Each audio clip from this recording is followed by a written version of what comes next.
We are the global shapers of the Budapest Hub, a network of young people driving dialogue, action, and change. Welcome to our Shaping Budapest podcast series, where we aim to tackle various global issues in a local context.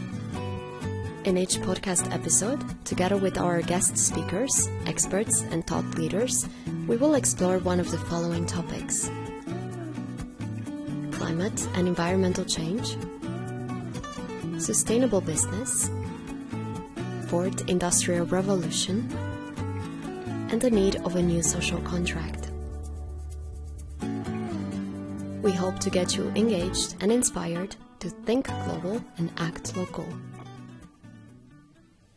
This computer, and I believe we are recording now. So perfect. So hi Reinier. Thanks for joining this call today. Thank you too for inviting me. Hello.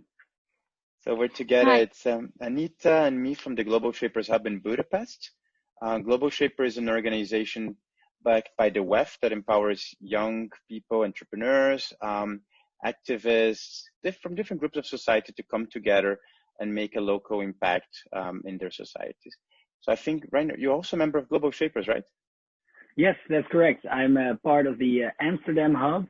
So with about 30 people here in and around Amsterdam in the Netherlands, we are trying to use that group to have impact on our environment by especially helping social entrepreneurs with problems they encounter. Great. So we are here on the occasion of our Shaping Budapest project. We had a vision to organize a post-Davos summit that we had to move online. Our vision is to create a platform where the topics of the World Economic Forum annual meeting in Davos can be discussed in an informal and intergenerational setting. We have 4 key topics, and one of them is the need for a new social contract. Reinier is the president of Volt-Europa, the first pan-European grassroots movement, and we invited him to talk about this new social contract in Europe and about Europe. And Reinier, if you want to introduce Volt to us, that would be great. Yes, thanks for this introduction. My name is Reinier. I'm 30 years old, and I'm indeed one of the 2 co-presidents of Volt Europe. And we're a pan-European movement, which means that we are active all over Europe in each European country. And why does Volt exist? Well, in one sentence, we believe that only a Europe that acts together can solve our shared challenges. So if you look at the 21st century, we see big problems, big challenges ahead of us, and we think that the only way to overcome those is by working way more together on a European level. And we basically do that by doing several things. We want to empower people. We want to enable them to contribute to society and democracy. We want to change the way politics is done, and we want to unite Europe. So this might already be a lot. There's hours I could talk about Volt, but this is a very, very brief introduction. Most of our members are young people. We have around 50,000 people who call themselves Volters spread over Europe. So it sounds very promising and interesting, and let's dive into it. So our topic is the new social contract. You know, we can see that like our world and societies change in a faster pace than ever before. Just a few examples, you know, like how the society was structured maybe 100 years ago. 60% of the people, for example, in the USA work in agriculture. What do you think, what is the percentage today for this? Ooh, the percentage of people that works in agriculture in the US. Yeah. It was 60% 100 years ago. It's playing hard. It's starting hard with our guests. I think it's just one digit. I'm helping you. It's one digit. I think it's 8%. It's around 5. So that's, you know, like such a big change in less than a century. So what is the next, you know, industry that is impacted by such a fast change? What do you think? Well, I think the COVID crisis at the moment is really making the digital transformation that would otherwise happen 25 years or 30 years, squeezing them into 3 years. The amount of people that are accustomed to working at home, finding out that that actually works. And if you can work from home, you can basically work from anywhere in the world. So that is a massive change. Or my girlfriend is a doctor. She used to always see patients physically, but couldn't during this period. And there were always a lot of reasons not to do the digitalization of patient-doctor work because of privacy issues, potential breaches of the phone calls, etc. But now they had to do it. And what they found out is that it works pretty well. So you can expect a shift more efficient, there as well. no? Like in so some much cases. more efficient. So what do you think, what challenges it poses to society and how the society is constructed? The transition that we're in, I think one of the major challenges, if we see the digital transformation and the fourth industrial revolution that we're actually already in, if we see that happening faster and we, for example, have cars that drive themselves, what would happen to truck drivers? Because that's, you just asked us how many people work in agriculture, but how many truck drivers does the US have, you think? I have no idea. A lot. Millions, I guess. 3.5 million. Whoa. 3.5 million people that if we would automate that entirely, like what will they do? What kind of work will they do? And that, for example, is a massive change that will occur. And what we've seen in the history over the past 1,000 years is that usually a new technology that seems to take away jobs, in the long run, in some decades, actually creates new ones. So if you look at this on a very long scale, you could say, well, that will solve itself. But in that transition period, there will be a lot of people that will be personally negatively affected by this transition to a more digital society. Yeah, I guess one of the areas that is going to be impacted the most is like services. And I know that like a large percentage of the European population actually works in services. So it presents a great and huge challenge to our European leaders. So Reinier, as a leader of a quite large movement, what do you think what a good leader looks like in this era? What skills do you think it is important to have and demonstrate as a leader? In this day and age, I think it's most important that a leader inspires others to take action, and that leader helps others to become successful at what they do. In Dutch, we call that servant leadership. That's a literal translation. It doesn't really go to English, but servant leadership. I think it does a little bit. It has to do with this pleasure to serve, right? Like it has to do with taking pleasure in doing something for society that adds value, like a value creation based leadership, right? I think you could almost turn it that way, no? True. But the servant leadership that I'm talking about does not only go about wanting to serve for society, but in a highly competitive company, that is purely commercial, you could still have this type of leadership where you make sure that the other people in your team directly are performing optimally, and that's the way that you are are leading your business, for example. Mm-hmm. No, 100%. Let me connect this a little bit because it's a super interesting topic to how it goes into Volt and as a movement. And I guess digitalization plays a major role in European politics as well.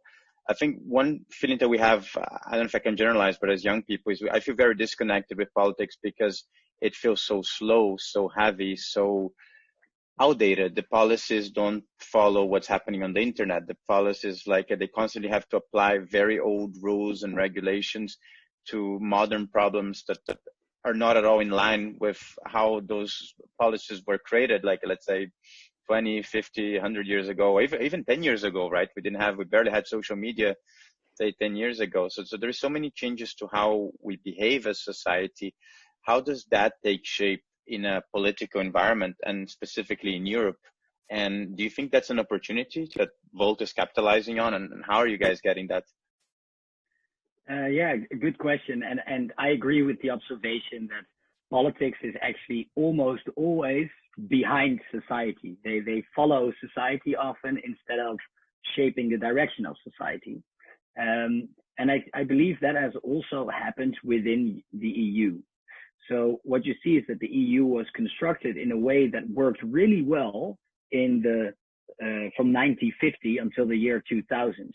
But in the last 20 years, what we've seen is that there were a lot of crises that were transnational that the EU couldn't effectively respond to in a quick and decisive way. And we've seen that the EU in itself has become more and more important for decision-making processes, for legislation. And if you talk about the social contract, the contract we as society agree on together on how we run our society, then part of it for us in a democracy is we agree that these people we call politicians are the ones that can make decisions for us and we can vote them in. But what we see as politicians are the national politicians, and people know the national politicians, they see them fighting, but often they see them fighting over topics that they can't even address, or if they want to address it, it has very limited impact because a large aspect of legislation and decision making has been moved to the EU. But in the sense of people on the street and the regular person who's not that interested in politics, it seems totally far away what's happening in Brussels, and it seems faceless. And I think that Volt wants to also solve that problem, because if we have all these transnational problems like climate change that we can only address if we work together more closely, then we should also move towards having politics together and having European politics with one European democracy instead of 27 democracies that work together a bit. So I guess that's a big movement, right? I mean, how would you see that happening gradually? And do you think digitalization would play a role in that? And how does that happen in a scenario where it almost feels like each government is run a different direction, and every 4 years something, or every 5 years, depending on the country, something that was built during that government can be entirely scraped away with the next government, which is something we see in a lot of countries, right? When there is a change of parties or a change of power, the first thing they do is entirely erase everything that was built before. So doesn't it feel like we're building constantly castles on sand, because the foundation, let's say, this continuity for a project that people fight so hard to get can be so easily unplugged just because they want to take away the power or whatever has been built by the other one rather than continue developing an existing project? Yeah, so there's basically two things in your question that I would like to respond to. The first one is, how does digitization play a role in what we are doing? It plays a massive role, because now you are in Croatia, I believe, at the moment. Anita is in Hungary. I'm in the Netherlands, and we can have this call. And we are actually, I know this is a podcast, but we are also looking at each other's faces. And the idea of what we're trying to achieve with Volt is not entirely new. It has been tried in the past, but since we have internet and these apps that make us communicate more easily, and quite a lot of people speak English, still a large majority also doesn't speak English, but a lot of people speak English, that enables us to do this cross-border collaboration that wasn't possible before. So that's how the digitalization influences us. The second second part relating to castles on sand, I think there is a risk that happens. But if I look at the past 70 years, I do believe that there has been made progress where people build on top of each other. And if things work and they bring well-being to society, then I do think most governments that follow after that are not inclined to take all the policies that made that happen away. And if it doesn't work, then they should be able to take it away. So but perhaps it's also because I'm looking at it from my perspective from the Netherlands, but I don't really see it as if we are building castles on sand. Okay, so talking about democracy, technology, and innovative ways of doing politics, I understand that Walt wants to lead by example. It doesn't want to follow people, but like show direction to people. So can you maybe tell me how Walt is constructed, and like what is the example it wants to, show to society and other leaders? What should we follow? Yeah, you're totally right. Our vision is to lead by example towards a united Europe. So it's partly if you see how the EU is constructed and why it doesn't work, and you see how Volt is constructed, then we're trying to make sure that we do not make the same mistakes. We are the first. So let me say one other thing. We are a movement and not just a political party.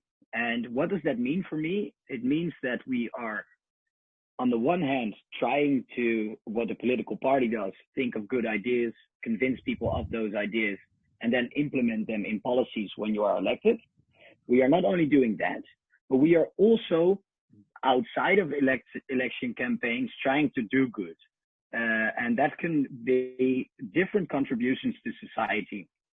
We call that social innovation, because we have this huge base of volunteers. If they see something that is going wrong in their local environment, they gather the volunteers and try to act on it. One of the examples of that is that I am proud of, although I didn't contribute to it, but I feel proud that Volt made it happen, is the Europe Cares campaign.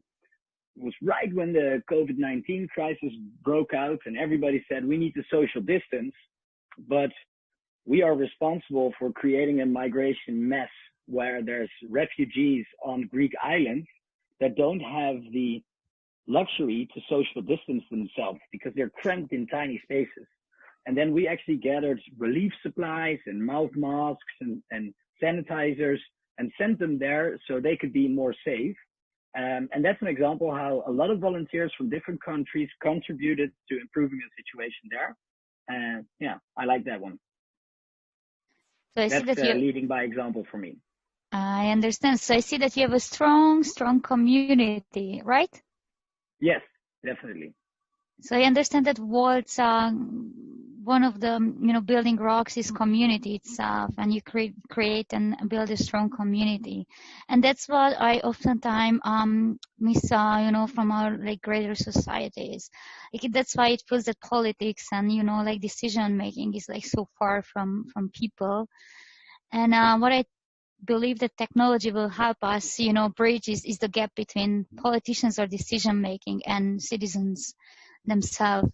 So I think we are on a good track, and I think that like that is going to be one of the building foundations of a new social contract. That like citizens will feel more empowered and will feel closer to decision making and be part of it actually. Exactly, and there's cool initiatives on local levels going on to use modern technology to engage people more in the decision-making process, not only yes or no in the end, but also into coming with solutions. And I think that's typical for Volt. We believe in a model of distributed leadership.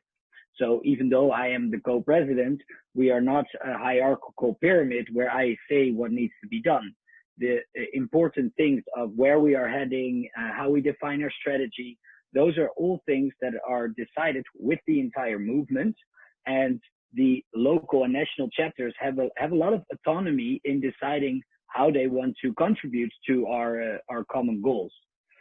So with that distributed leadership and that strong sense of community, you can really engage in giving the people the own responsibility to act and contribute to society. And that's another way how we want to lead by example, because in a democracy that we envision, everybody is more engaged and contributing more. And I know it varies a lot over Europe, how long the democracy has been in place, and that sometimes makes it harder also for us in one society compared to another to get a lot of people to join us. But just because a task is difficult doesn't mean that we shouldn't do it. for me, that's an extra reason to focus more on social innovation campaigns, get people engaged, get them to contribute like that. And then later, if they feel that they also want to take responsibility in democracy, they can do that. Do you think it should be a different model depending on each part of Europe? Because as you mentioned, societies are different within the same place. I guess, whereas you see in Germany, volunteering is a very common practice among young students, either through a gap year or right after university. It's very, very common for them to, let's say, go 6 months or a year volunteering, Africa, Europe. Whereas if we look more at Eastern Europe, there is almost more of, or Central Eastern Europe, there's more like a survival mentality, like I need to look more for myself, after my family. I think when you look at volunteering or this kinds of engagement within society, which are not for profit or for personal goals, are somehow less common. Do you think there is a way of incentivize this for societies which are, let's say, at the current development stage, less advantage? Because otherwise, I think the difficulty or the challenge would be to gain more traction in environments where people have a more selfish perception towards this, I would say. And it's not even by nature, it's more because of necessity, right? When you compare the different societies, how will Volt tackle this to take let's say, a bigger European demographic? That's a very good question. And I wouldn't even call it selfish because, for example, I've been incredibly lucky. I come from a family with parents that are still together, and they encouraged me to do these things. And when I was young, we had the financial stability for me to study and to orient myself and do something that I believe in. So that's very lucky. So often it is out of need and not out of I put my own needs or ego above anything else. And it's also one of the reasons why I believe that we should put a strong economy at the core of what Volt stands for. Because if you don't have a job and can't feed your family, how on earth are you going to be able to have mind space to try and combat climate change if you can't let your children go to school? And that's one of the reasons why I think we should have a strong economy and combine that with the transition to a green economy. And that's the same way how I see if we bring the well-being of people to a higher level, they will, in my perception, automatically get more mind space to contribute to society, take responsibility, and do the things we previously discussed. And is it possible to have different models in different regions in Europe? Yes, I think so, definitely. There is principles and values that I think we should base those different models on, and those principles and values should be the same. I also think that there's a structure around the differences that you should not leave. So, for example, corruption is not something we want. So if you create a society where there's a lot of corruption, we should try and take that out. But I often see it as a coloring page that children also have. You have like the page, and then you have different squares, and you can color the squares how you want, but you shouldn't color outside those squares unless you're super creative and an artist. But so yes, differences should be possible within a certain framework and based on the same principles. No, that's really interesting. And no, I think thanks for the clarifying. I agree with you. I wouldn't say selfish, more is really out of necessity and different opportunities that different places have or people are given. And I think one effect that the EU or European Union places very strongly is, and globalization and what's happening with technology, so it kind of equalizes a lot much faster. So you see in the past, you would see like nearshoring, or you would see people going shared service centers located in like Eastern Europe or Central Eastern Europe. Now you start seeing more people, if they are capacity to do a very complex job, they can also do from a different country, because you can work extremely well remotely. Like in my company, everybody works remotely, and we see great results and great cohesion. So it's a new shift in culture, and I think the current situation has accelerated this, and we will see this further, but hopefully a further potential integration of opportunities and thoughts as well together in this environment. So yeah, I'm quite excited to see the next steps in OC there. I think that would be really interesting. How do you perceive different parties in the future? Because I mean, I think what you guys have very interesting standing, which is a combination of a party and a movement, but more a movement than a party, right? Because it's you engage much beyond just let's say, as you described, like we have an idea, we convince people for idea, we get elected, we create policies. That's let's say the traditional model. You go much further and you say, okay, how can we actually impact society throughout what we do? Do you think that's a trend that more parties will follow as well? Do you think that's the future of politics? Or how do you envision, let's say, European politics and parties within, say, 10, 20 years? Are more parties going to become like Volt? Or is there going to be different models? Or what's your view on that? I don't know enough about the history of political parties in other countries, but what I do know is that in some countries, political parties were kind of like this 100 years ago, and that they did all these extra things on the side, and that basically, for example, the church did something, and then they said, oh, let's also try to do politics next to it. So maybe it's also in some way history repeating itself. I would like it if political parties and movements became more like Volt on two things. Firstly, the social innovation part, doing good in society outside of election cycles. And the second one is we want one Europe with one democracy. And that is impossible if there's only one European movement. So we are for further European integration. We want a strong economy. We want to fight climate change. We want to empower citizens more. But I hope that in the future, there will also be a European movement that is more conservative.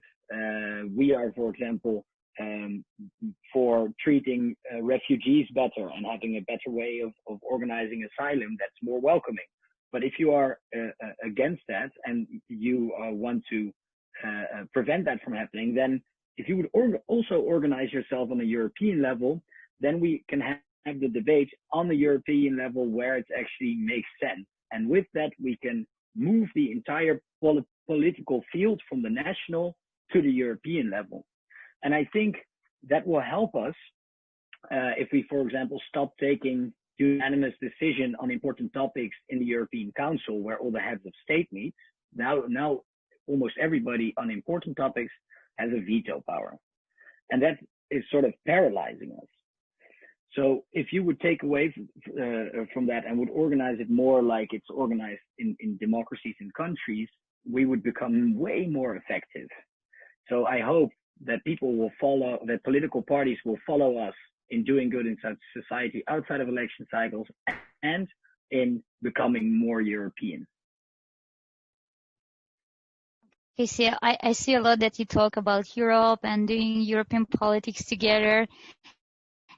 And I see that like it's very popular in our generation. I see like two important aspects. Erasmus, I think, is being born in Germany or Italy or Hungary. We just feel European, and I think it's greatly connected to the Erasmus project. And on the other side, I see technology and globalization. We have the same, core values, and that's what connects us. So what do you think? Does it, create this like huge generational, gap between like us, the younger people and everyone else who was born before, this fast change or like this, or Erasmus, for example? Yeah, interesting question. I was myself born in France, but both of my parents are Dutch, and I only lived there for a very short while, so I don't remember anything. And I never went to Erasmus, and I still feel not only like a citizen from Amsterdam, but I also feel Dutch and I feel European at the same time. And I think that that's for our generation pretty common. Friends of mine call it Generation Europe, because I was born just before the fall of the Berlin Wall.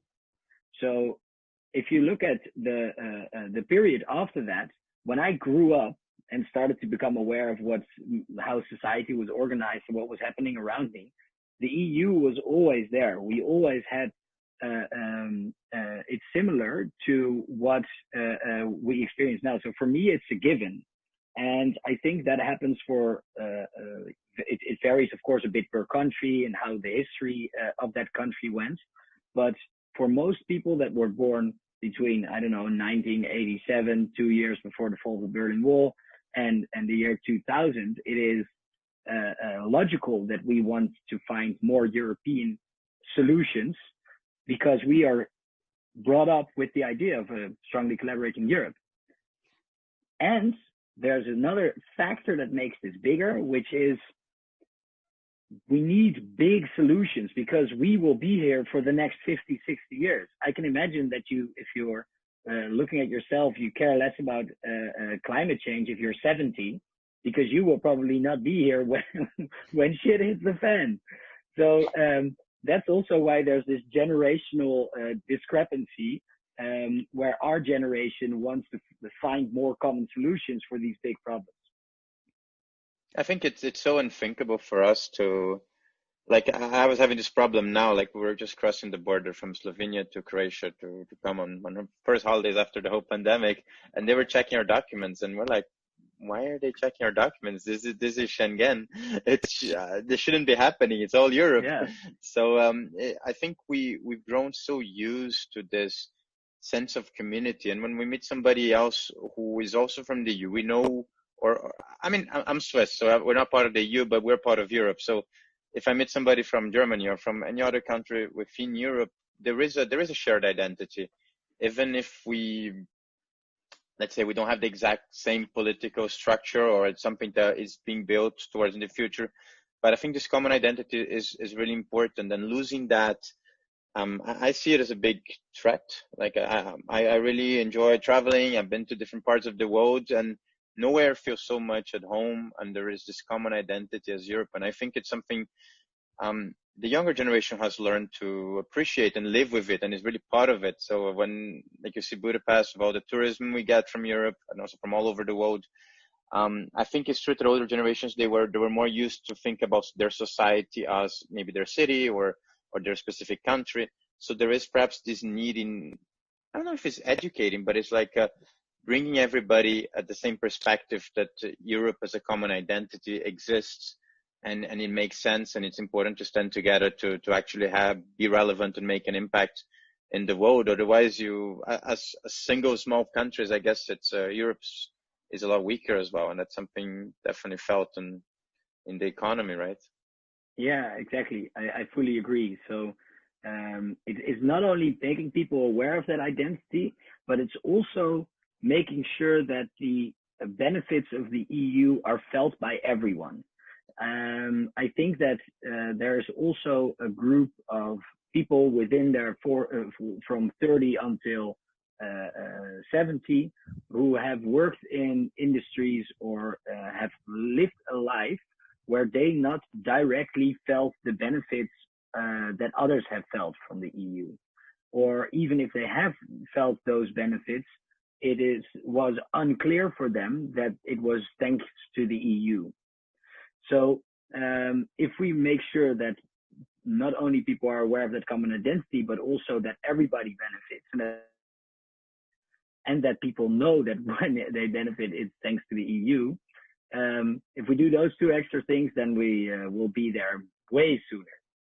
Do you see ways of doing that? Do you see things that could be done by the EU to, let's say, to leveling up this sense of benefits, a sense of community, what you're describing for these different generations as well? I worked in retail before I rolled into Volt, and a big retail company, commercial firm in the Netherlands called Albert Heijn. I ran a supermarket for a year and worked at the commercial department, where I was responsible for breakfast cereals. And we used to always say, if a product doesn't sell, you should not put in more marketing. if a product doesn't sell, you should improve the product.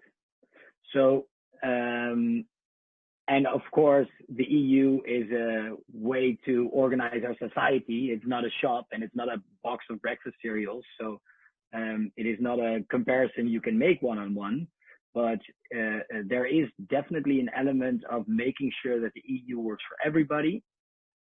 Also for the people that have a more practical education, and not the people that went to university and on Erasmus, but for everyone, that will automatically happen. Okay, just, based on the identity that you mentioned and talked about identity, one of the, like my definition for a social contract is, to define the relation between the citizen and the state. But like when you speak about identity, how should we define this, this relation? Should the citizens feel more connected to the European entity and European core values, or like should we still, stick with the national state and values? According to my experience, like our generation feels more European, and then is connected locally than like, to the nation state as an entity. But that's my view from a capital, like from a capital city. What is your experience and how do you see it? And what is the big role, like, or like big challenge we still have to address regarding this? So the one of the main things I think I'm trying to say is that the social contract of how individual people relate to the government, what I'm trying to say is actually you are also that government. In the democracy I envision, you are part of that. And if you see something that you dislike, then act upon it and try to change it. And I think that's what we as Volt try to do, is help people. So if I want that, what should I do? Well, then we help you with doing that. And a social contract isn't static, so it is constantly evolving, and that's why I think it also needs constant care. That was the first thing I wanted to say, but now I forgot the second part of your question.